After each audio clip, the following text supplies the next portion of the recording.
খুঁজে পাইনি, তাই কারণ আমি পড়াশোনা নিয়ে ব্যস্ত ছিলাম।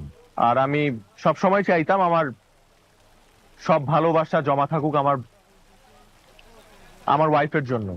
শুনতে একটু ওল্ড স্কুল লাগলেও আমি এমনই। ড্রিঙ্ক করেন? জি। না না, আপনি কি হার্ড ড্রিঙ্ক বুঝিয়ে? না না না, আমি আমি ও ধরনের কিছু খাই না। নাইট ক্লাবে যান? না আপনার কি এইচআইভি আছে? না আচ্ছা, আপনি কি আসলে কানাডা থাকেন? না আপা, আমি আন্দরকিল্লা থাকি। আমার সাথে একদম ফাইজলামি করবেন না। আমি আপনার বেআইন না। সরি। দেখেন, আমি কানাডা সিটিজেন, আমার কাছে পাসপোর্টও আছে। আপনি যদি চান আমি আপনাকে সেটাও দেখাতে পারি। কিন্তু আমাকে নিয়ে আপনার এত সব সন্দেহ হওয়ার কারণটা কি?